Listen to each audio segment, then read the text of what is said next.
Kane, it's 1-0. Looking down. 13th in the championship. The takeover happened as I said it would. People will be. Oh, when have we got Leeds?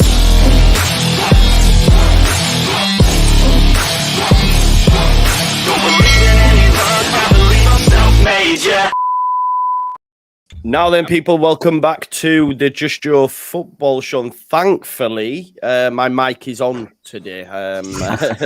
There's no muting going down. Apologies for last night. Listen, plenty of love over the last few days on the channel. So I just want to say thank you to each and every one of you. Please do smash a like on this video. Subscribe to the channel, get your comments in, and of course hit that notification bell. Make sure you check out Andrea on Twitter. Andrea's a little bit under the weather today. Had a bad trip to the dentist, but he's powering through. One. Yeah. So lots of love to Andrea. He's outside as well in that nice Italian Italian heat. Yeah. And Lockie's with us, and what's slowly becoming, as someone's just said, the Three Amigos. Yeah, the late night Leeds crew, if you like. But we're not late night. We're lunchtime Leeds, as Andrea put it on. Put it on Twitter. I liked it, lunchtime Leeds. Look, we postponed the scouting report last night because obviously Phil here dropped a bit of a bombshell with regards to the players that are linked. Before we do go into the midfielders that we're going to be discussing as potential signings for Leeds, let's just have a little quick recap and chat about that. So obviously Nat Phillips continues to be linked. Gus Hamer, the young lad from Bristol City who spent loan on in France. I forget his name now. Can someone give it me? Masengo. That's it. Masengo. Caldalo, Charlie Taylor, which is an interesting one. Ryan Manning, and I think that might. Oh no, Joel Pirro and Sam Surridge. So let's just let's get your thoughts on that. I'll come to you then, Andrea. What are your thoughts on the names that are linked? Which do you like? Which do you dislike? What do you think? Honestly, starting with the last one, Surridge. It kind of gives me bias of a Bamford 2.0, you know, in terms of a football player.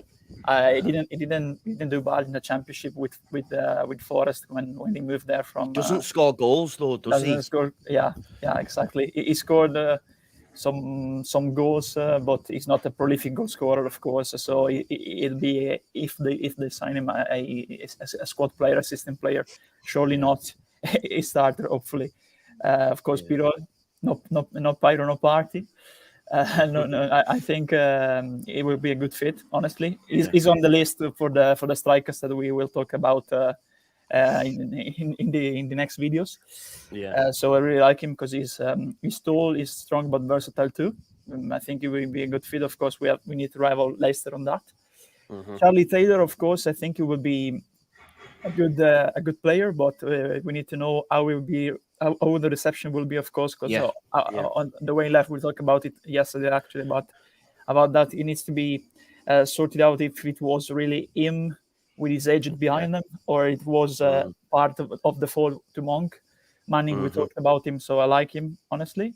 Masengo is on the list for today too, on the extended list, not on the five that we're going to talk about, the main five. But he's a good player.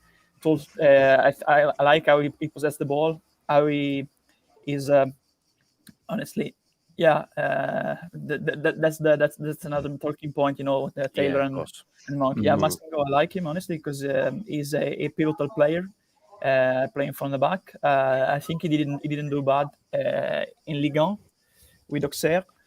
At Bristol, he was really good. Then, of course, I think he won't be staying at Bristol because last season they loaned him out to a top tier outlet in France. So maybe he wants to move. Of course, they're building a good squad at Bristol City. They made some good signings: Rob Dickey, Robbie McCrory. You know, it will be a good player. The other ones. Gus Hamer's a no-brainer, right? No-brainer, and he's on the one of the fights that we're going to talk about in the coming moments, you know. But I'm almost pro for all these players apart from Surridge, honestly.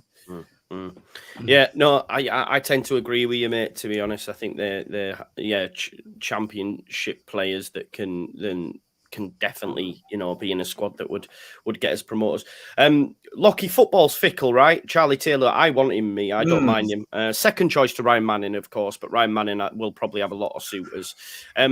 Football's fickle. He comes in the door. He has, for those that have any sort of shortcomings, he comes in the door. He has 3 good performances. All's forgotten, right? Yeah, like what's interesting about that? If you want, I think it depends on which side you believe. Truly, I think in terms of ability, it's a no-brainer in that sense. But last year he played quite a lot centre back for Burnley, so maybe that might be a potential option as well. That quicker centre back, good on the ball. So that's another string to his bow, I think, as well. But I was going to say on Sam Surridge, it's interesting because whenever I watched him, whenever I watch Forest, whenever he does seem to make an impact when he comes on. So if it's that type of player where you're looking for a bit of a difference in the game, potentially. But I looked at Victor Gyökeres's record this last night. The last 2 years have been very good. But before that, his career wasn't great. He wasn't prolific. He didn't score a lot of goals. He didn't even play a lot.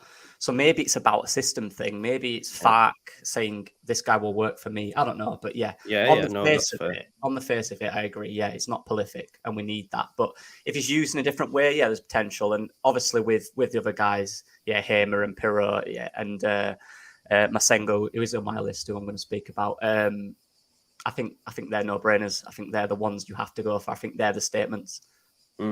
Yeah, I agree. It'll be interesting to see where Pirro does end up. We've had a super chat come in from Toby Ward. He says apparently Vobel wants to stay. Any truth in that?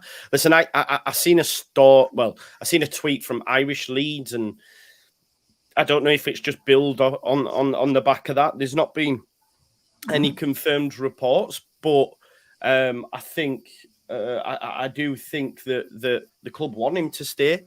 Whether or not they will, we'll have to wait and see. I think it'd be great to have. I was listening to the Square Ball this morning. If we're, he could also play at left back, right? Like he's played there before. I think Farker will want something different, but he's another option there as well. You've got Pascal as well who can do that. So it'll be interesting to see. But listen, would you be all on board with Vobestein? I think he's lacking a bit on the ball, but in terms of the championship, I think he'd be one of the best centre backs in the league. I think without a doubt. My worry is Charlie Taylor, if I'm being brutally honest. Where I think he's going to want to start, and I'm not sure with all these centre backs and potentially Nat Phillips coming in. I'm worried about him. Do you know what I'm worried about most, mate? Creswell. Yeah, that's what I said. Oh, did you say Creswell? Yeah. You said Charlie Taylor, didn't you? Oh, probably. I meant Creswell. Yeah. I swear you said Charlie Taylor, bro. Yeah. One Charlie, a Charlie. I had to check myself then. I was like, did I just hear him wrong? No, so Creswell. You meant Creswell. That's my worry as well, bro. He's like, are we not giving this lad a chance? Are we just going to put another obstacle in his way? He definitely should be starting for me. He should be given that starting spot alongside Vobel, Cooper, whoever it may be. I don't see the point. And the more I think about it, the less I'm on board with the Nat Phillips signing. I was initially buzzing, but for me, the more I think about it, I'm like, why are we going to go spend up to 10 million on a player when we've got Creswell there who's ready to go, had a good loan at Millwall. He's playing in the under-21s who've reached the final. I know he's not starting every game, but he's still part of that setup, which shows how well thought of he is, especially when you consider the players in that squad, people. The likes of Levi Colwell, Morgan Gibbs-White, Emile Smith-Rowe. These players are no joke, right? They're no joke, and he's in that group. He's in that crop. So for me, stay away from Nat Phillips and just bloody give Creswell his chance. Mm-hmm. No, I agree. I'm just going to quickly say, I think, again, that's what's Fark's preference in all this. I think that's what it comes down to. But I think in terms of the ceiling and potential, I think keeping Creswell is kind of a no-brainer. I know we keep using that word, but I just think he's the future of the club. I really like him. He is slow, but I think he makes up for it in other ways in his game. Yeah, I think that he needs to start as an understudy at the beginning of the season and can challenge for the starting position later on. Because, of course, he did well at Millwall. But if you look at the system, it's a little bit too slow. So maybe with a player challenging him, I think he's a player with a lot of mentality. We've seen that. Is someone cutting the grass there behind? Yeah, no. One biker passed by, I think. Oh, right. Okay. I With thought someone had a Harley Davidson, lawnmower maybe. out. No. And I'm on third floor, so maybe sometimes we can hear the road. I think he still needs to develop, but I don't see him starting, honestly, because he needs to develop a lot still, and especially he's good with the tackling. He's good with aggression too, because he's a player who breaks Leeds, in terms of that attitude. But I think with the ball and in terms of decision-making time, he still needs to develop. So for me, I'd rather have another player coming in and starting with him as an understudy to learn from. Okay, fair enough. Baseline Bible says nobody's mentioned Jamie Shack. Listen, Jamie Shack won't be at Leeds United. I think they'll be looking to move him on. I had someone comment yesterday on one of my videos, last night's videos, sort of digging me out, saying we don't need Forshaw, we've got this, and they mentioned Shackleton within that crop, and I was like, well, no, these players, Shackleton couldn't. Listen, I love Jamie Shackleton, and I'm gutted it hasn't worked out for him. But ultimately, he couldn't get a game at Millwall. He's not then starting in Leeds United midfield when you have players like Gray and JB ready to push through. Then you're going to supplement that with some signings. It's not going to work for him, unfortunately. It's the same as Robbie Gotts. It's the same as a lot of them. I wish these lads would have come through. But ultimately, we need players to make the grade, right? We can't wait anymore. And we don't have, as much as I love Farke, he will need signings, whereas Bielsa could turn water into fucking wine. Let's be honest. Bielsa could come into the squad, probably not pick anyone up, and would still be 10 times better than we were last season. Yeah. There's no guarantees you're doing that with Farke. Bielsa's just a different kettle of fish. So Farke does need the squad improving, and that means players like Shackleton, for me, I agree. Won't get in. Right, today someone's just said, why are we looking at... Again, It's all right. We'll let the Hell's Angels pass by for a second. He's doing it on purpose at this point. yeah, probably. He's probably a Man United fan. He's a Man United fan. Jack says, why aren't we looking at cams? We'll be touching on a few in this video, no doubt. And my thought process is, lads, and I don't know if you agree, if you look, and I said this on the video yesterday, all the names that are linked are UK-based. Mm-hmm. So that tells me that Phil's got all this information, maybe from the club or maybe someone close to it, but maybe from other athletic journalists that are in the UK. We haven't seen any links to people in Europe, and I do think that Daniel Farke will, without a doubt, we will see a couple of signings from Germany. So the cams that haven't been mentioned up to this point may well be coming from abroad. I mean, look at Buendia. He was picked up from abroad as well. So Hernandez too, from Germany. Yeah. Like you said, Yeah. Was that Onel Hernandez? Yeah. I took him from the Zweite Bundesliga, I think. Okay. Because Zweite, Treibel, Zimmermann, all from the Bundesliga, Norwich. So I think they would, like you said, Joe, they would go from a couple of signings from Germany. Yeah. I think I was talking to Connor this morning from One Leeds, and we were having a chat about that, and he was just mentioning the Norwich side and how, they had a few, well, not a few, they had some very good players, and Leeds United squad needs to improve, and I agree with that. And I forgot about Onel Hernandez, and I was like, oh yeah, he was a good player, man. I watched full games at Norwich yesterday to prepare for the video I'm doing. He was their best player in all three. Yeah, exceptional. And where is he now? Does anyone know? Still there, isn't he? Is he still there? He's still there, yeah. It was on the side. They loaned him out when they were in the Premiership to Boro, I think it was, Okay. Boro, then he returned when they got relegated, and he played most of the games this season, actually. Okay, right. Well, let's get stuck into it. What we're going to do it a little bit different today. Andrea's going to give us a name. We're going to look at the stats, have a chat about that, and then we'll shoot on over to Lockie, who's going to give us another name. Let's hope they haven't picked the same names. I suppose if they have, it's a positive thing, really, because that means they're both feeling it. But let's get stuck into it then. Andrea, do you want to kick us off? Yeah, sure. Of course, we've picked, like with the video for the goalkeepers and the defenders, 5 names. Then, of course, we take a look after we have discussed these 5 at the extended list. Probably Lockie is going to pick some of the players from the extended list too, looking at his knowledge. So the 5 players that we picked, the first one is my idol. Talked about him on Twitter a lot. No, seriously, Cesare Casadei.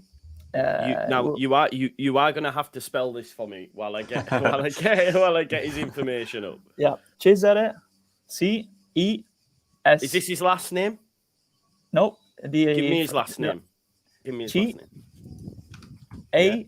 A-S-A-D. Yeah. E I've got and him. I've got him. Okay, great. Lovely stuff. Yeah, of course. A lot of people may remember him, of course, for the under 20 World Cup, where he played and was named the Golden Ball. So he was the best player at the recent under 20 World Cup, joining a list of great names from the past. He's had basically 7 goals and 2 assists as Italy reached the final. It was his breakthrough tournament, basically. So he's under contract with Chelsea right now. They took him for 12.5 million pounds last summer from Inter, and in Italy there were a lot of talks regarding the price, because there was the scandal of Juve with the capital gains. So a lot of people raised an eyebrow and said, "Oh, another case of capital gains where an Italian club sells a youth player for a huge sum." But in this case, the sum is justified because he's a hell of a player, honestly. So he played basically last season 9 games with the Chelsea in the Premier League 2, in the youth team, in the under-23 team. 9 games, 4 goals and 1 assist.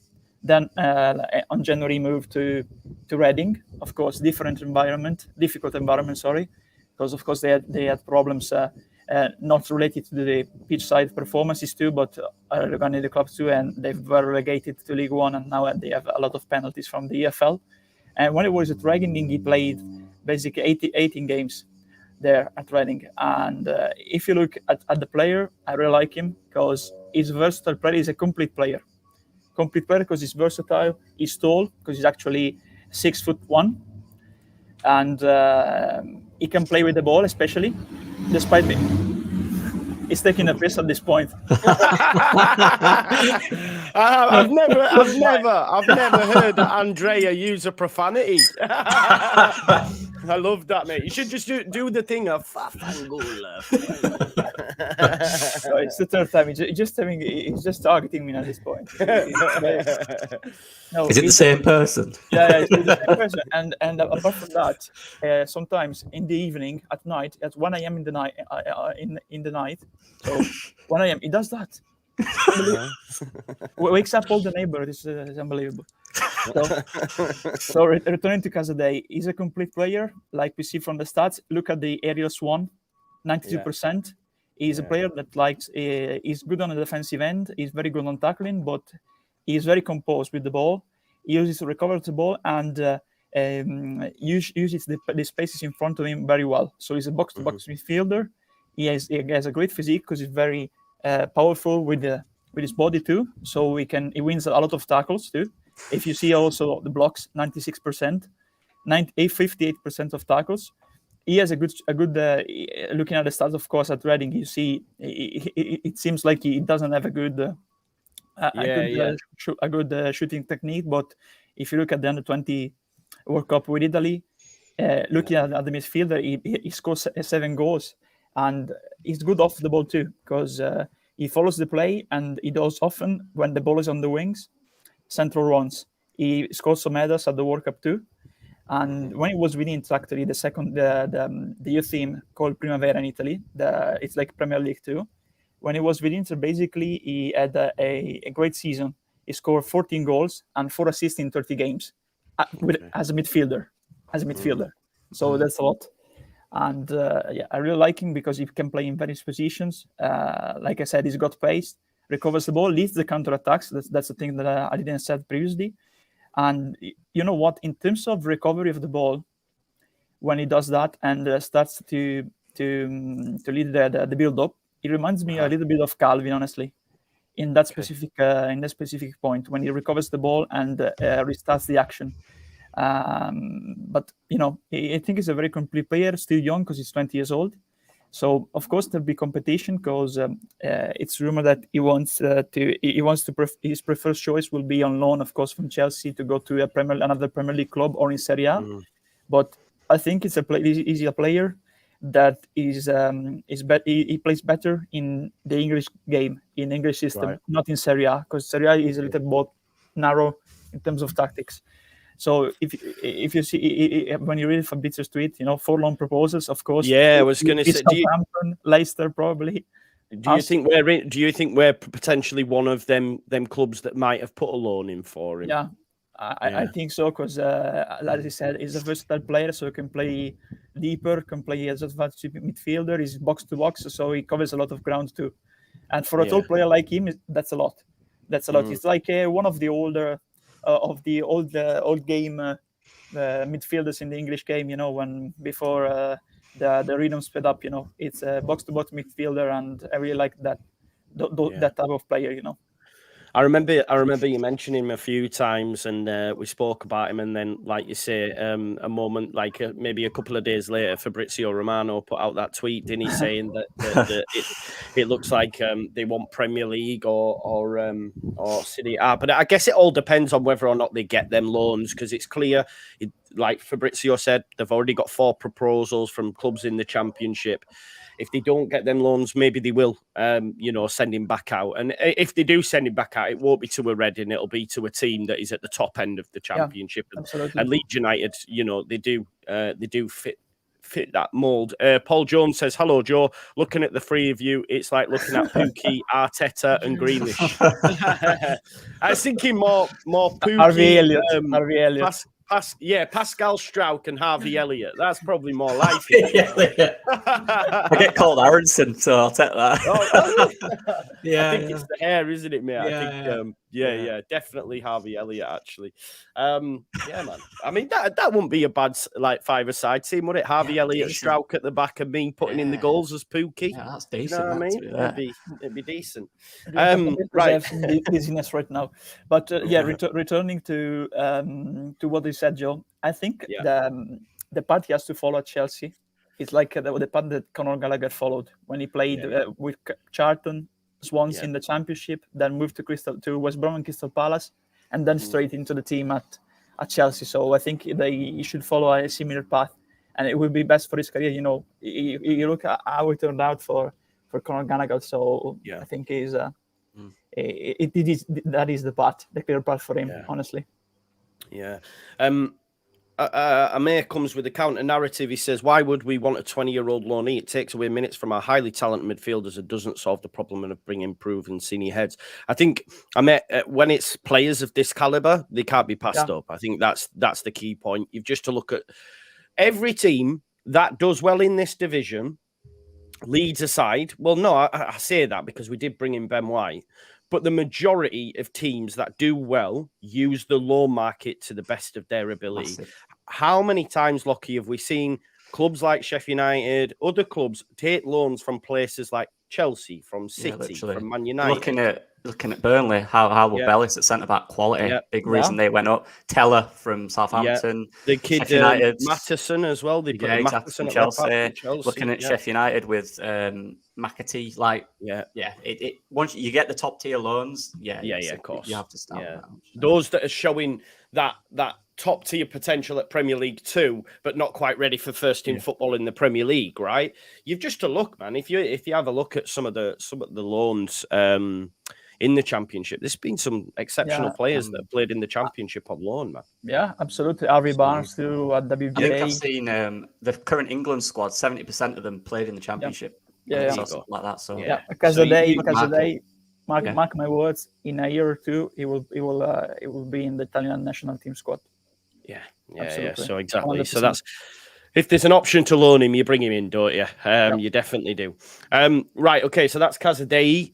Let's move over to Lockie. Lockie, what have you got for us, mate? So I've started off with a Bundesliga one, and Andrea knows this guy. He's called Rodrigo Zalazar. So it's like Salazar, but with a Z. Z-A-L-A. I found him straight away, mate. Away. Talk to me then. Talk to me about Zalazar. Where do we start? Right. So obviously played in the Bundesliga last year. Got, I think it was 6 assists and 1 goal in 22 appearances for a Schalke side who got relegated to Bundesliga 2, which is a reason why he's on this list. As a player, flair, tenacity, dribbling. When he dribbles, it reminds me of Samu Saiz, that close dribbling but powerful going forward, direct. As you look at his successful take-ons there, assists, shots on goal. Is it shot creating actions? He's a type of player who will create things and do things for a side, especially looking at a FARC system as well.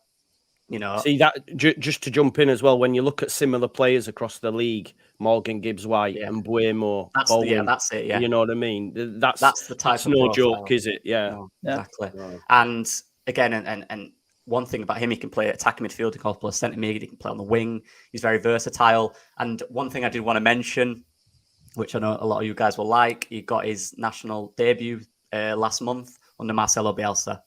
So you told us this actually, and I remember you saying it. I was like, "Well, it's a win." He's in. So if we needed that seal of approval from your national coach, because a lot of players go to that, he'll obviously give it. And it's just a player that when you watch, I know obviously I've not watched live a lot this year, but I've done a lot of research, too much research on him because I just really like him. I just think he'd adhere to the fans. The fans would love him. You look at all them things and you just think them in that 10 role, or running around that attacking area of the pitch under Daniel Fark would just be phenomenal for Leeds United. In a poor side last year, and looking at transfer links and teams he's linked with, there's talk of the Bundesliga, but the closest ones are Brazilian teams. Palmeiras, I think, is one he is closely linked with. So, and they've just been relegated, so I think it's a doable fee. I don't think it'd be too expressive. And it's just a player for me that I think the fans would love. I think he'd do really well in this system. Hard work as well, which is something Fark needs. Obviously, playing under Bielsa's picture, you work hard in a side. So that was one I just quickly found, and it'd be a no-brainer for me. Injury record's decent. I think he got a metatarsal fracture, but that's an impact injury, isn't it? You can't do much about them. But a player I'd love to see at Leeds United. Me too. Thoughts, Andrea? Yeah, me too. Because I really like him. He ripped it actually when they got promoted to the Bundesliga, especially in the game they achieved promotion. 14 goal involvements, I think he got that season. Last season, but in the season before, he was really good. He was their best player along with Rodde when they got promoted, and Schalke used to play an attractive style of football.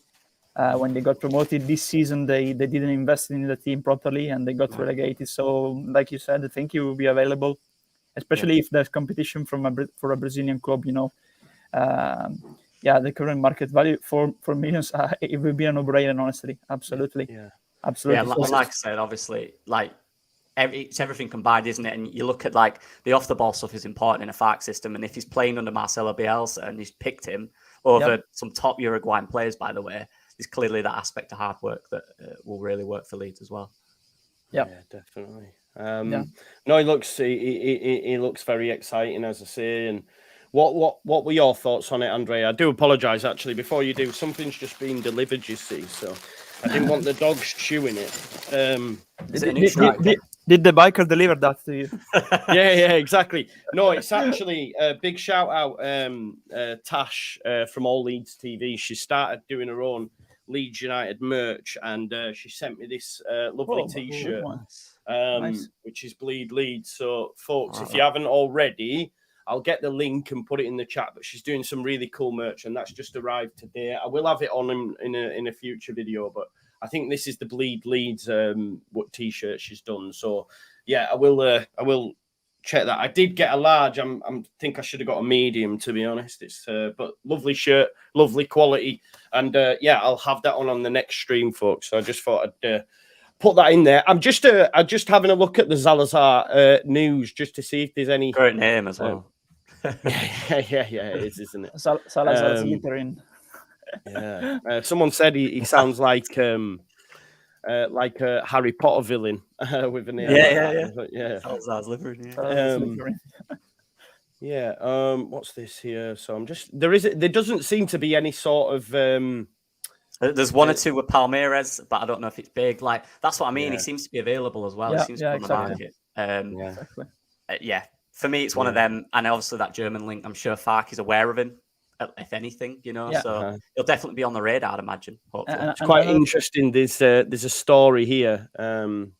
Is it the same guy? Let me just check. Another thing that needs to be pointed out is the fact that he was born in Spain. Of course, Uruguayan parents, so he plays for Uruguay, but he's always lived in Europe.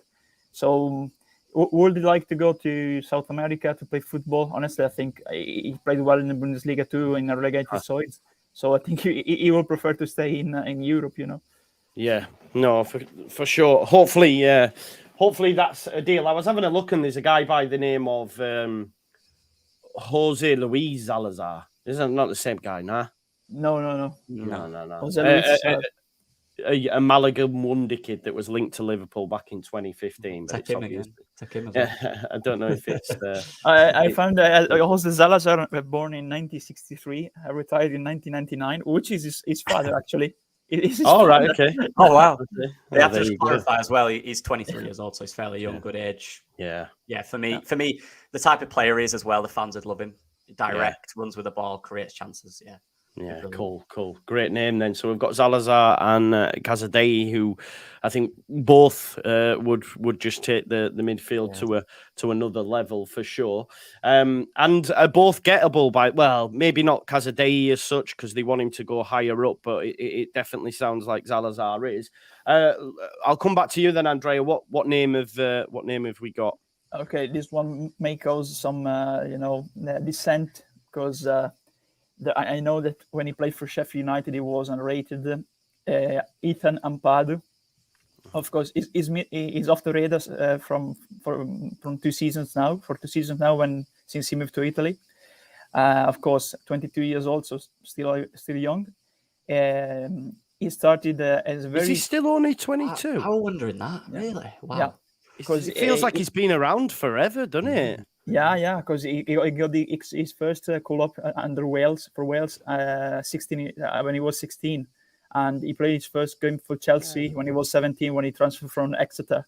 Wow! So of course he's a little bit off the radars for 2 seasons now in England because Chelsea has sent him out on loan twice. He's had a bad record because of course when he moved to Sheffield United he got relegated, then moved to Venezia, got relegated. Then moved to Spezia and got relegated too. So he's 3 seasons in a row. So, like I said the last time, maybe he wants to taste promotion right now. But Spezia and Venezia both did a great mistake to me, and we can see that from the stats here. So, Joe, click maybe on MF higher. You see this one? Okay, you see the difference here. I think he's a midfielder. He's a center mid, not a center back. They used to play. I saw him play twice live because I went to see Spezia Atalanta this season in Spezia. Because of course I lived there when my father was the CEO of the club in 2016. So I have still ties to the club.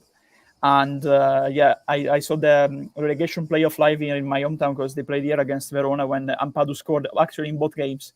In the first game, he scored a belter from outside, and it was disallowed, of course, because there was a foul in the build-up, and then scored an absolute screamer in the relegation playoff. But after they equalized, they got relegated. But yeah, the first game he played as a centre mid, he was pulling the strings. He's a player that when he played against Atalanta, but of course I've seen plenty of games of Serie A this season. So from the TV, he was everywhere at the back there.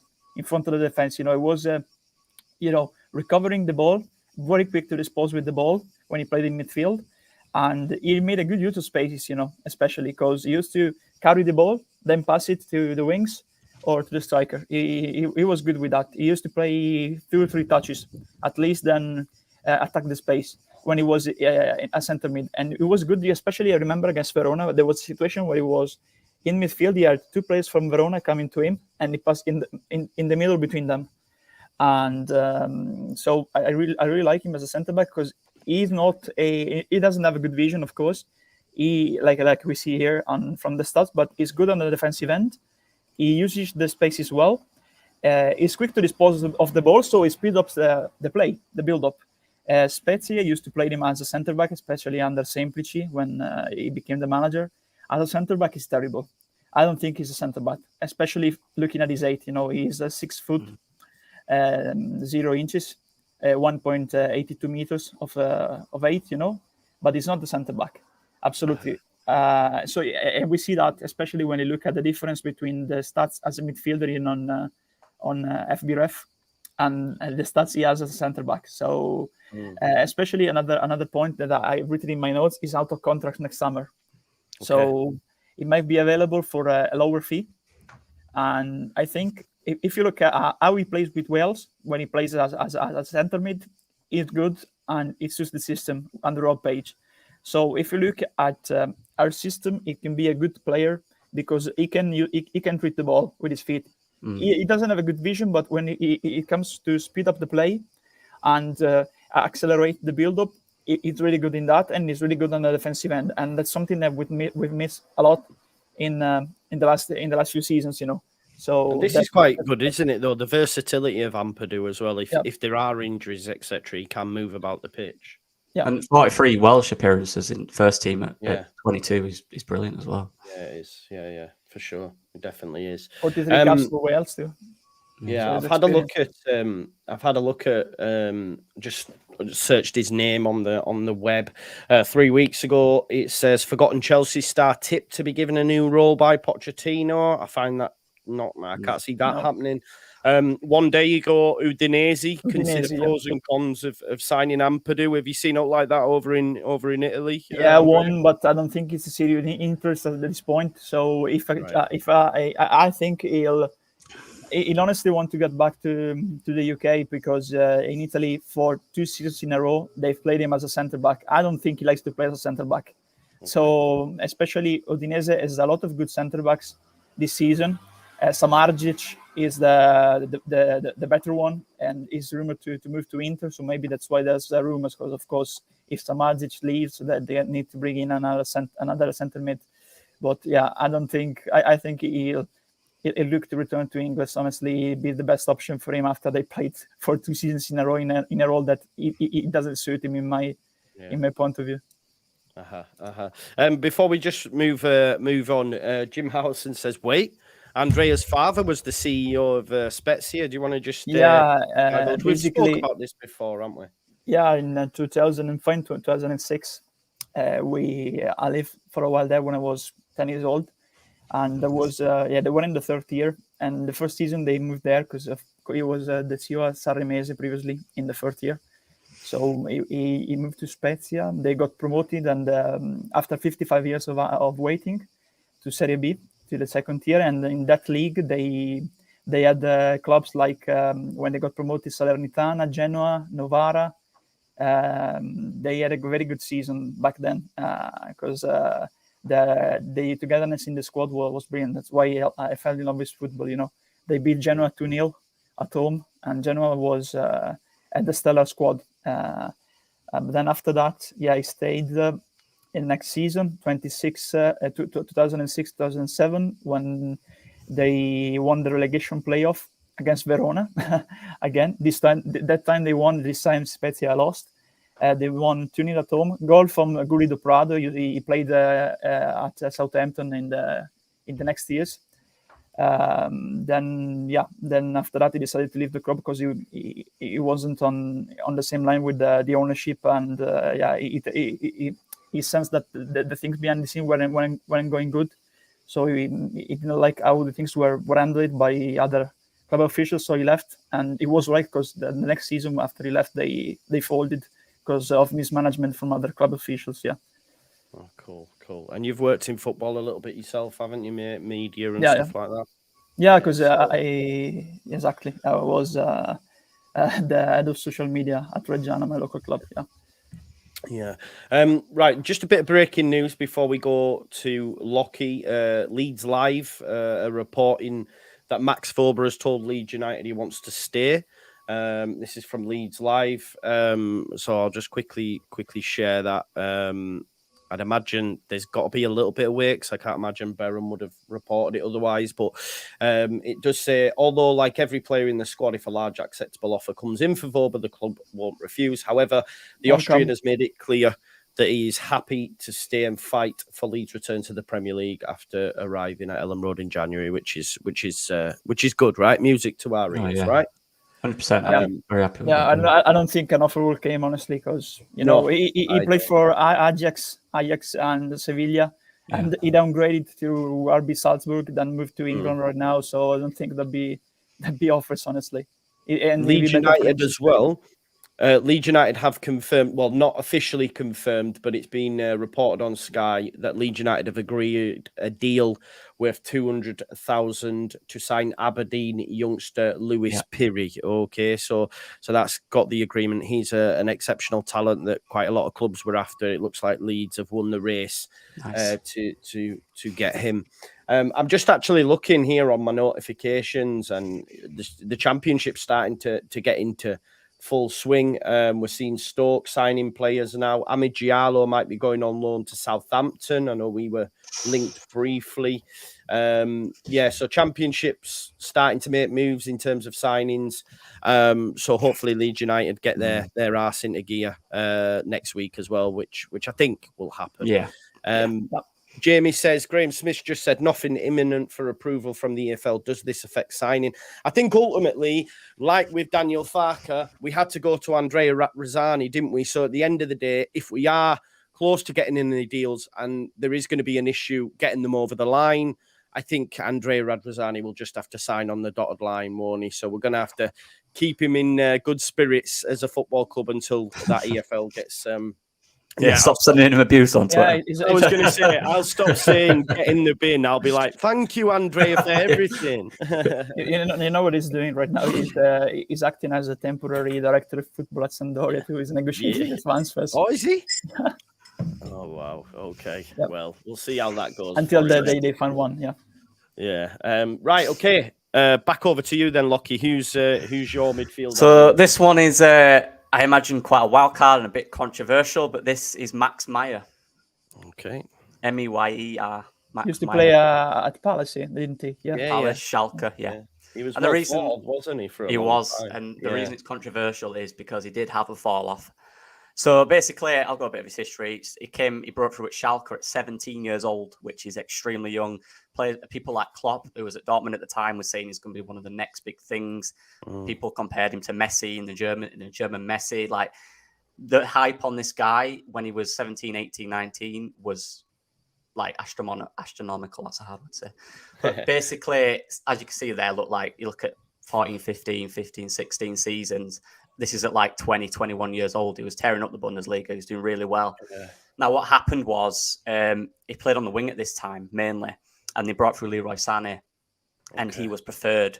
He got preferred to him because of the system stuff, systems work and all that. So he didn't get as much game time and he didn't enjoy it as much. He played deeper. He started to go central midfield, which he didn't enjoy. So then, obviously, he took a move to Crystal Palace. Again, played a decent amount of times, as you can see in his first season there. 29 appearances, but 15 starts. But it seemed, what I could gather, this move didn't work. One, because of the system. He played CDM a lot of the time. And for me, his best seasons are on the wing or more recently attacking midfield, which is why we're talking about him. So he went to Palace, had a few years there. Didn't work out. I see some fans saying he wasn't good, but some fans saying actually Roy Hodgson's system didn't suit him at all. He didn't allow that creativity from him, because... Roy, he likes solidarity, and he wasn't that defensive midfielder.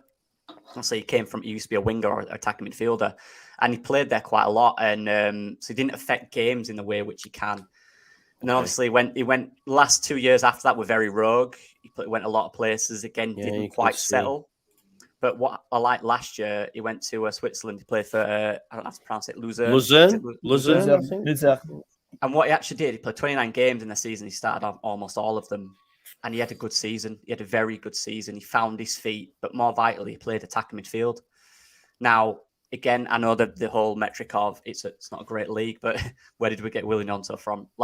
True. It's a good league for talent, in my opinion. I think it's actually growing. There's a lot of good young players that play there. Yeah, and I liken it to Pablo Hernandez. Did well at Swansea, but didn't quite make that next upgrade. Went to Qatar, wasn't it? Kind of went off the radar a little bit, did all right in Qatar, but he obviously is came to Leeds and he's a legend, isn't he? So look how high his value was. It really didn't go well at Palace. Yeah, you can see there. He still played a lot of games, but I just don't think the system suited him at all. 27. So not a bad age, but I think he's he's had really good season in Switzerland. He's been one of their best players. And for me, the type of player he is, I talked about Pablo. It's similar it's extremely technically good, and I mean very good technically. Finding a pass, getting assists, cutting edge passing. He played 4 times for Germany as well, getting a goal as well. And you look when it was in 2014, he was very young at that point. Yeah. So for me, it's one of them risks, but I think it's one of them where a player like this who clearly has the talent just needs to find the right system. There's that German link there with Fark. Playing in that attacking role where he can really dominate an area of a pitch and create overloads with his passing. It is a risk, I get that, but clear talent from where he was, clear talent, and he could be one of them who comes to the Championship and tears it up. So that was a bit of a rogue one, but it's one that I think, and at 3 million value as well, at 27, you believe in him, you play him in the right position. There's potential there for me. But I'm interested to see what people think about that one. Yeah, and I think Daniel Farker will be well aware of him as well, having spent so much time there. So it might be a case of just taking a chance, and trying to reignite his career as well. Listen, for those that keep mentioning Elias Chair, just chill out. He may be on his way. Okay, just bear with us. But thank you for everyone getting involved in the chat. Andrea, back to you, my man. Yeah, the next one, Norwegian, Patrick Berg. 25 years old, plays for Bodø Glimt. Hopefully I pronounced it properly. He was born in 1997. He's 5 feet 11 inches, so 1.80 meters. I tried to mention both types of measures because in Italy we use the meters one. So of course, this is another player that really benefit from the system at Bodø Glimt.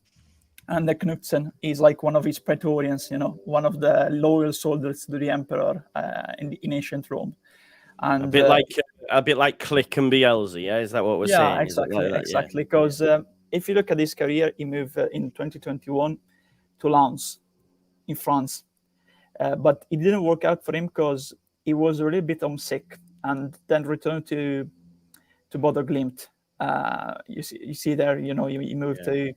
Because actually in 2022, you see, basically he returned to Bodø Glimt and Lens, then Bodø Glimt again. Didn't work out for him. Just 17 appearances summed at Lens, but he's very good. He's actually starting in the Norwegian national team. He's there starting in that position. I really like him because he's a midfield maestro, midfield anchor. And like I said, 18 caps for the Norwegian national team, and Lens. I mentioned them. They have a good scouting system, and they want to have finished in the Champions League places in France. Otherwise, they got promoted in 2020, so they're back to their best, because they're one of the historical clubs in France. And he had some players ahead of him at Lens, like Fofana, for example. But I really like him because he's a free kick taker, penalty taker. So he is also a good player in that. We don't have one. A free kick quickly. Max Meyer takes free kicks as well. Just to forgot to mention. Yeah, I like him because he's quick. He plays as a DM, but CM too can play. He's not one to run with the ball, obviously, but he's one that is not a proper defensive player, but he's the player that always offers another options to the other midfielders and the defenders. He's the one moving between the lines. So if the ball is in the defense and there's pressing, he can move back, get the ball, 2 touches, go through to the wingers, go forward. He's the player moving between the spaces. It's one that really moves well off the ball. So he's quick, and that's why I mentioned him, because he really speeds up the play.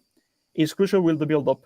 And he has an habitude of moving, and when he receives the ball towards the center circle, he usually tries to launch it towards the attacker, to create depth and try to reach with a long ball the striker, making a central run behind the defense. So I like him for that, especially because I mentioned Knudsen and Bodø Glimt is one that is accustomed to fast build-up football. it's a similar system in that specific way. And then why is in the list? Because it speeds up the play, fast build of football, vision, good tempo, and offers options. Offers a lot of options. It's a player that always gives you a hand when the team is in a difficult position during the build-up.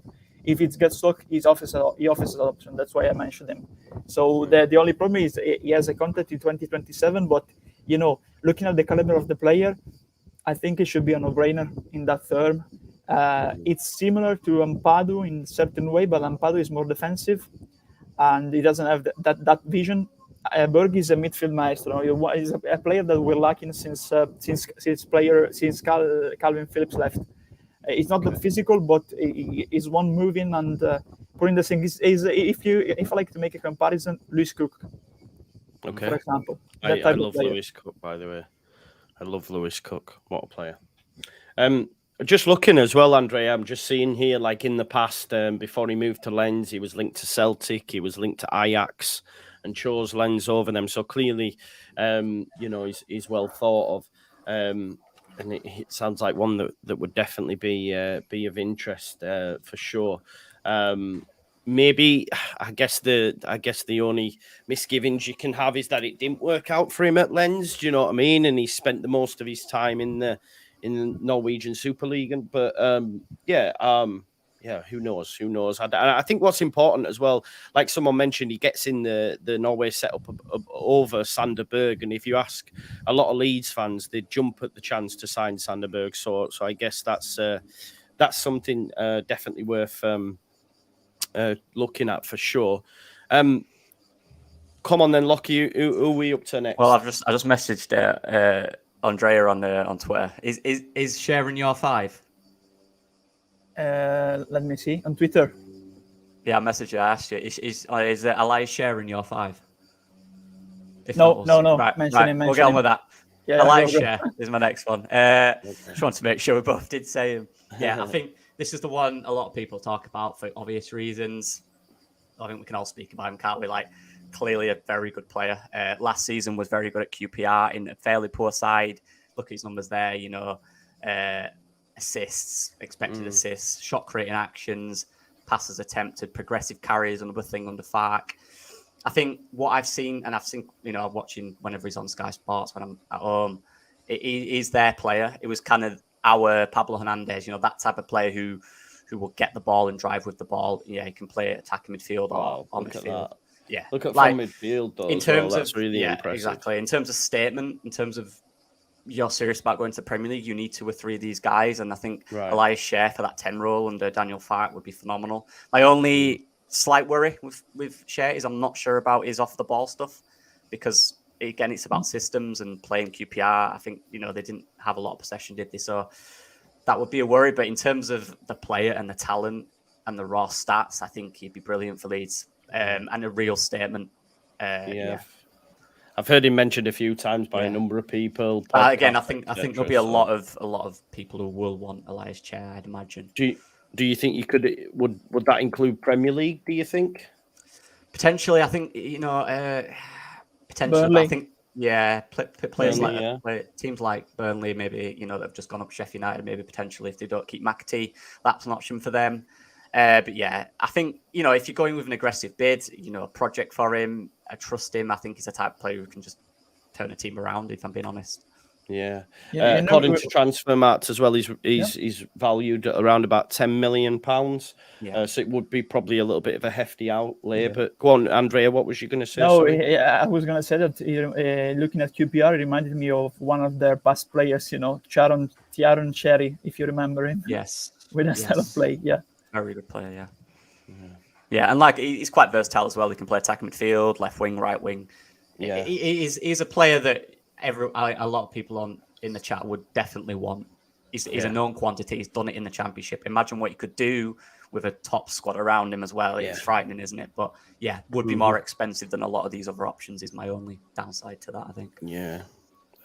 Does look it's quite nice thinking about the names that have mentioned, Casadei, Chair, Zalazar, like having these ballers in. I think it would be it gets me excited whether or not we're even looking in these circles, we'll have to wait and see. Yeah, but it might be a bit of an expensive outlay. It depends. I think Leicester are also linked to Chair. I'm just going to have a look and see just any sort of transfer rumours. If you just give us a second, see on the news. Well, I'm just going to say as well while you're looking, Joe.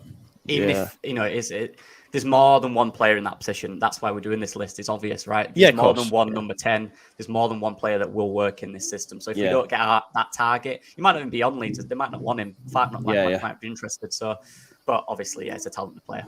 Yeah, it does say here. I mean, it is Football Insider, but it does say Leicester set sights on signing QPR star to replace James Maddison. But that was a month ago now, so it seems to have all gone pretty quiet on Elias Chair. So watch this space then with that one. Like I say, the transfer window doesn't end till September, so hopefully we're in there, because it's the players all that have been mentioned are great, but it's someone like Hamer that's had a great season in the Championship as well. Do you know what I mean? So proven quantity, getting sort of proven. He's also as far as I'm aware of what I've seen of highlights as well, he takes set pieces for QPR. He's quite good at them. Okay, so is that I moved because the biker is back. So Andrea, you're making me jealous, mate. It looks like a lovely location. I can't lie to you.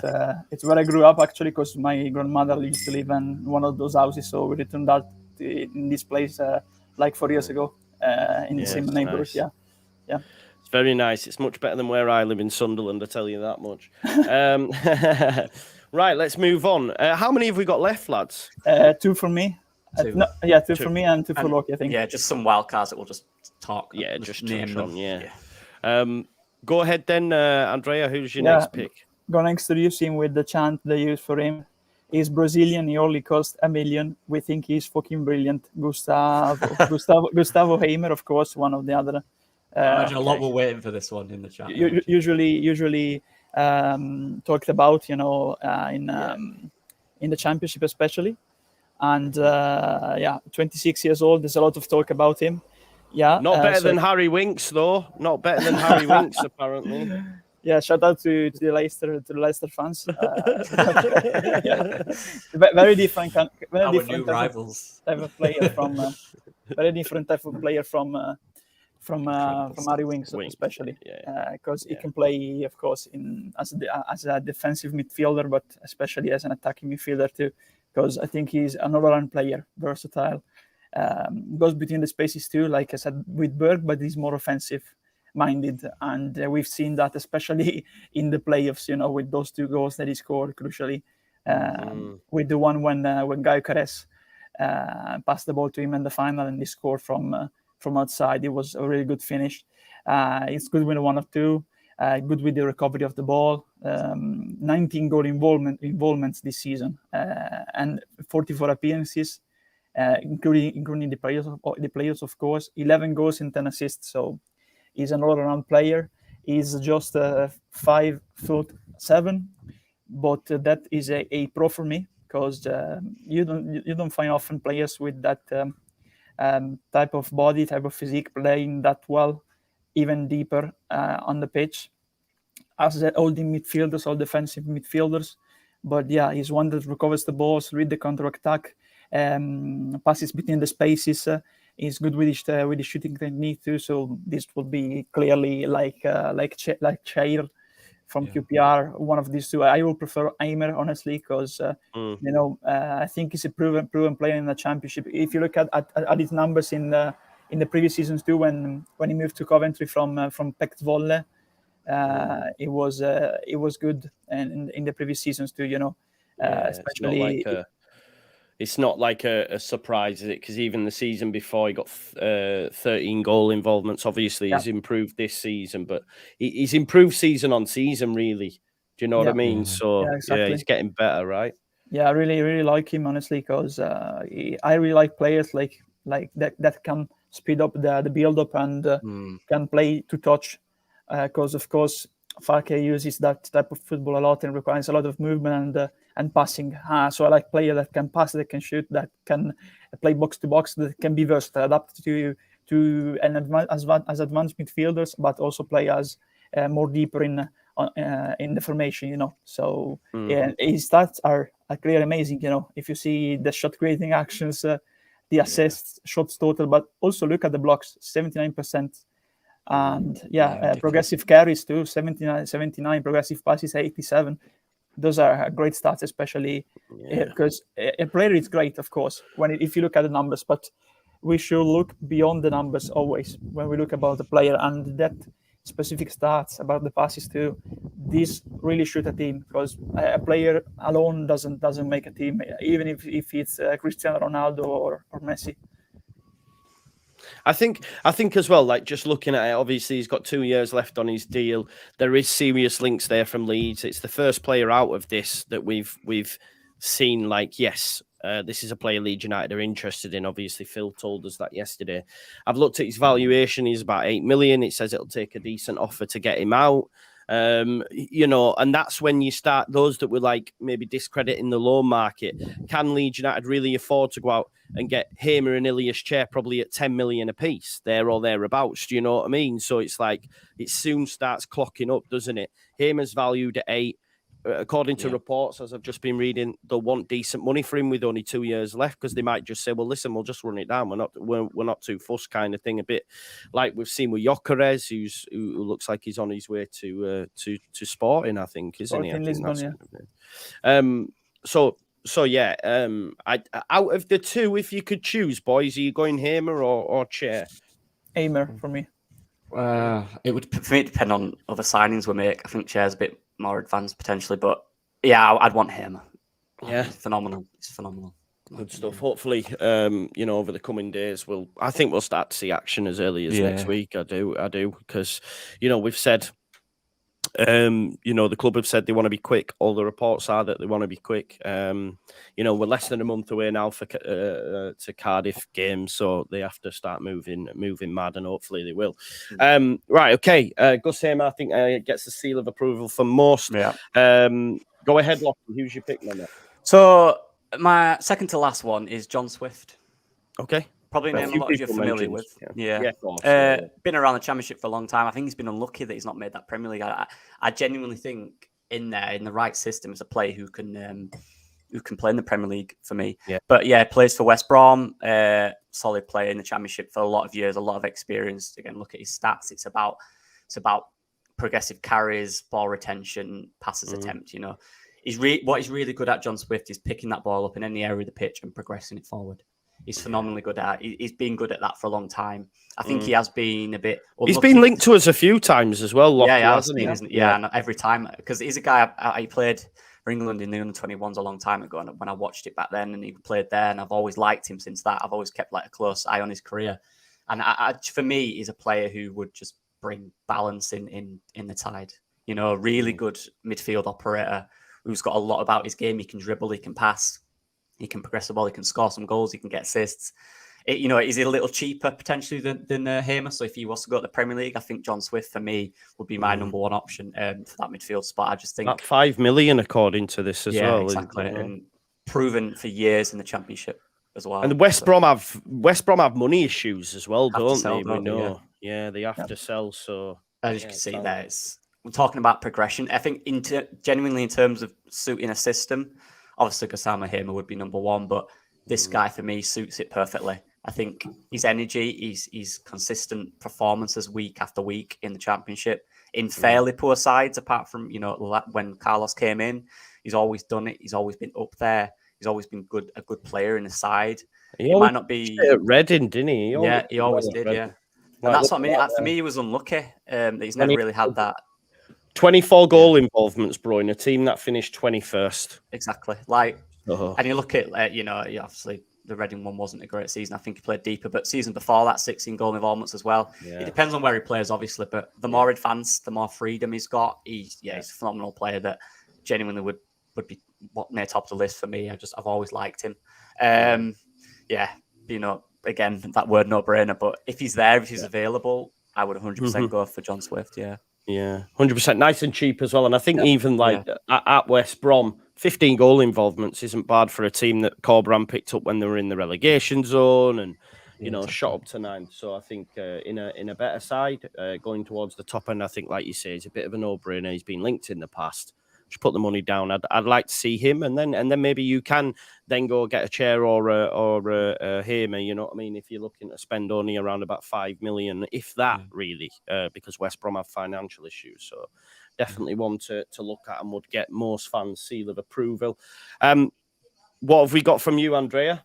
Yeah, the last one for me. I'm going to be very, very brief about this one because I'm just describe him as a mini Tyler Adams. He's the carbon copy of Tyler Adams. So if Adams leaves, if we're looking to bring him a similar player, this would be the perfect solution. Gianluca Busio. He sounds Italian, but he's actually American because his father is Italian instead. He plays for Venezia. You're gonna have to spell that one for me, bro. BUSIO. All right, okay, I've got him. Don't type Bizio, or otherwise you will find an Italian comical presenter. No, I've got him. United States from the North Carolina, right? I've got him.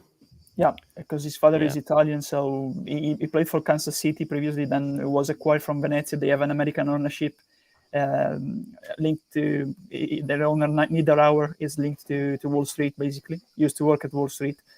Yeah, it was consistent when they played in Serie A. Then, to the surprise of most, he remained in Serie B. They had a difficult season because they changed the manager 3 times, and there was a clear out behind the scenes in terms of club officials and apart from the manager. So there was a lot of turmoil at Venezia this season. But if you look at him, of course, 29 appearances in Serie A, he was good. He was very good. 28 appearances in Serie B, 5'10", and just gonna say, yeah, it's like the carbon copy of Tyler Adams. You know, he recovers the ball. He doesn't have that good vision like Tyler Adams, of course, like we said, but it's better with the passing. And compared to Tyler, he has more pace and uses the spaces more well. You know, has a better use of spaces. Adams usually passes the ball and stays back to cover, but Busio instead advances and follows the attack. He doesn't have a good the shooting technique is not that bad, honestly, but it's not his main characteristics, of course. He's just like a player that likes to recover the ball and lead the counter attack, then pass and stay back to offer an option when the build up play gets stuck in front of narrow defenses, when the opposition midfield narrows the spaces, you know. So it's like a similar player compared to Tyler Adams, and he could be available, of course, because he's still at Venezia. So if we go for him, if Adams leaving and we're looking for a replacement, that's the replacement we should look for. Yeah, for sure. And listen, the jury's still out on Adams, whether or not he's going to stay. We'll have to wait and see. There's a lot of talk he will, but you just never know. I think the thing is with Adams, like Farkas said and we've mentioned, is the transfer window goes right up until the end. And I just think someone will slap down the money for Tyler Adams. I just don't see him.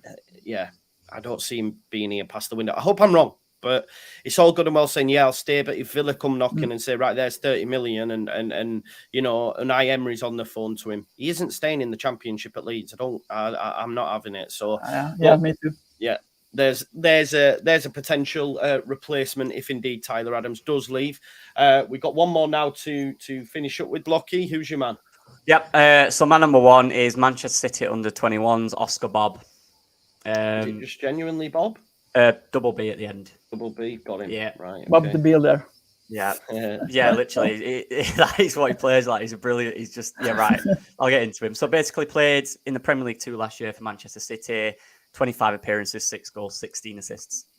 I know there's a Norwegian guy in the chat so early who commented on my video who I know is a big fan of him as well. Yeah, this guy, this might be exaggerating. I think he's a real deal. I get the risk factor. He's never played. He's an attack midfielder who technical ability is through the roof. His passing is through the roof. His ability to control a game is one of the best I've ever seen. Obviously at that level, but I've had the luck of going to see him a lot this year because I live, near the Etihad thing. So he plays at the academy ground. I've seen him a few times. He is by far the best player in that side of very good players as well. He controls games. He reminds me of Christian Eriksen. I get those type of vibes from him in terms of style of play and his technical ability. For me, he's the next player in City that you look at. James McAtee, went to, similar, did well at the academy, didn't really play for the first team that often, went on loan to Sheffield United and absolutely tore it up. So when it comes to top City talents, I get the risk, but most of them work, right? We've seen that throughout the years. All these City guys do really well. Yeah. So for me, genuinely, like, I know I might be overhyping him here, but he's phenomenal. I think he would fit really well in that attacking midfield role in the FARC system. I think he'd tear up the Championship. If we could get him, I know there's talk of Pep wanting him around, but that would just depend on McAtee, I believe. If he stays around, obviously, there's room for him to go out on loan. But this is one for me that this would be my number one out of all these names. And again, I imagine it'd be a loan. I'm not saying we're going to buy him. And you just see the young lad, what's he called? Charles going to Charles. Yeah, I've seen that. Yeah, there's paying for him as well, aren't they? Yeah, which is shocked because he was really good lad for City last year as well. Them two were standouts, and Bjorg on the wing as well. But like this guy is a young lad, but believe me, he is phenomenal talent. And if you could get him on loan for a season at Leeds United, I think he'd be one of the best players in the side, in my opinion. Yeah, I said, do you know what? I'd love to sign him just for the name. Just Oscar for the Bobb. name. Great name, isn't it? I love it. Yeah, Oscar Bobb. What are your thoughts, Andrea, on that? Just hearing what Lockie said, it sounds exciting, right? Yeah, it sounds exciting, especially because Lockie said that he's number one in his among the names that he mentioned. So I trust his opinion. And people were shocked when I said it on my video over there. But I've seen him in the flesh, I think 7 or 8 times in the last 2 years. Phenomenal player, and he's at that point now where he's had 2 years in the 21s. I think he won their Player of the Year. Yeah, that's a like he won their Player of the Year. He's ready now for first team football, whether that be at City, which you'd imagine probably not straight away, or whether he just wants to go on loan in the Championship, just like McAtee did. It's a proven model. I think it'd be a no-brainer. Even if we got him in and then bought, obviously other midfielders around him, I think him, Hamer, like Rune said there, him and Hamer, and maybe like a. What's the guy I did first? I forget his name. Masengo. Get them 3 in, and you'll get Garby on the bench as well. Yeah, and also a thing to point out is FARC. He said in his interview, and I believe he's close to Pep. They talk a lot often, so there could be a discussion there about I want this guy and stuff like that. So yeah, for me, he's my number one. I'd absolutely love him. I know it sounds like a risk, but I just think it'd work. No. It won't be a risk, honestly, because we've seen from McAtee, Palmer, and players playing well from the City Academy. Under Wilcox, they developed the academy very well, and that's the thing that every club should do. Honestly, yeah. All I can think of when Runes put this is Thogdad saying that smells like promotion. That's all I've got. See, if anyone's not like, there's loads of clips on YouTube of him of not even just goals, but like his build-up play. Go watch them.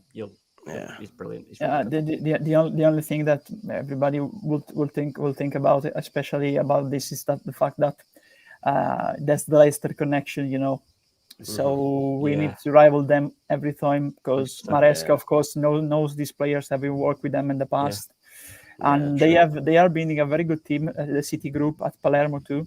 Because I think they're challenging for promotion. So they sent Claudio Gomez on loan there last season.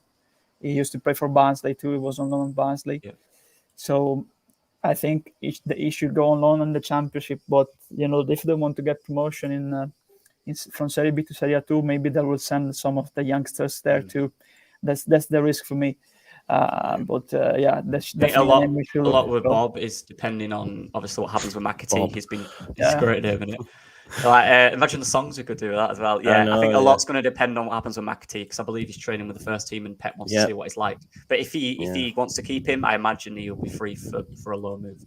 Definitely. Yeah, great stuff. Yeah. Well, folks, that brings us to the end of this video. There's an hour and 14 minutes we've done there.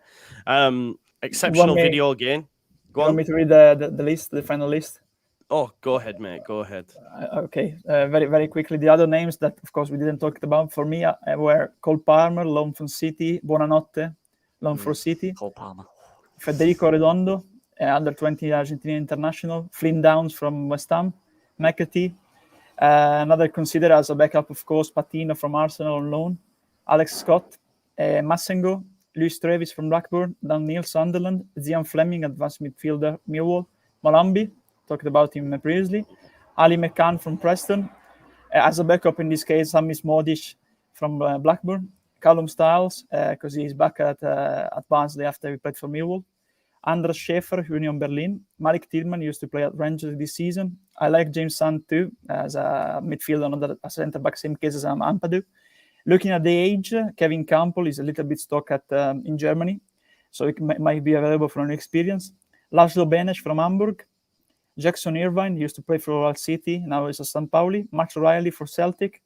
Charles Speaker, Cremonese, good tall defensive midfielder. A playmaker, now Alex Tevez from Parma. Same playmaker, Daniel Boloca from Frosinone. Then looking at the age 2 from Sevilla, Joan Jordan, Thomas Delaney. Young players, Swiss under-21 international, Andoni Ashari, Castro Timeri. Michael Sadilek from Twente. And Benjamin Tajeric, who might be available on loan from Ajax. Zalazar, we talked about him previously. Kellenkamp from Antwerp, under-21 Dutch international. Then looking at the age too, Bradley Dack, Azier Iliaramendi, and Ryan Christie, and that's it. I just had 2, just quickly. This guy who plays for Hamburg, Lizelo or Lizaz, I can't say him. Laszlo Benes. Benes, that's the one. Yeah, played for Hamburg last year. Another guy for Hamburg is Ludovic Reis. Ooh, good one. He used to play for Barcelona. So they're 2 that I've got there as well. Yeah, man. Love it. Listen, lads, your knowledge is unrivaled. So thank you so much for your input. And I know everyone watching is really grateful for all the work that's been put in. We will be back. I'm not sure on the weekend, folks. I'll keep you posted because I got my kids this weekend. So I will keep you posted, probably on an evening. I'm knackered today. I finish at 11, so after that, I'm just going to go sleep. I was thinking of maybe doing another episode, but let this one sit for a bit because it's got a lot of exciting players, so people will be able to watch this and last night's videos, and then I'll keep you posted on what's going to happen tomorrow. It'll probably be the evening. Hopefully, Lockie and Andrea will be about as well.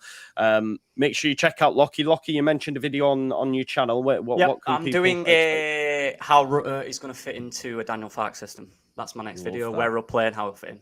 Hopefully that'll be today or tomorrow. That'll be out potentially. Good. Send me the link when it's done, mate, so I can have a watch and I'll get it posted out for you. Because I'm really excited for Farke because he's already spoken, Annie, about him playing off the wing as a sort of inside forward. And I saw that and I thought I'm going to do a little video on that. Yeah, good. Andrea, get well soon, my man. Yeah, hopefully. Yeah, hopefully. Yeah. Yeah, man. Thank you for being here, brother, as always. And we will see you all probably tomorrow at some point, probably later on. Thanks, everyone. Leave your comments. Oh, I'll tell you what, quick poll before we do leave, just to put the lads under pressure. I want you to tell me in the chat who gave the best options, yeah? Who gave the best options? Don't do that to me. Who is your DOF? Lockie. Who is your DOF? We're going to put Andrea. So before you go, folks. Put me, Lockie, and Victor Horta. Yeah. There you go. Who is your DOF? I'll put that in the chat. I'll give you a couple of minutes to and then to do that. We'll look at the end of the season when we see all the players as well. Just while we wait for that, then, folks. When do you expect the first signing to go through? Next week, probably. At this point, 2 next week. Hopefully. Yeah. We need to start moving, don't we? Yeah. We do. Can't wait for the takeover to happen. We're tied by this body takeover taking all this time, and especially like you said, consulting Rodrigo every time we need to sign a new contract. Also, shout out to the chat for saying both. Respect.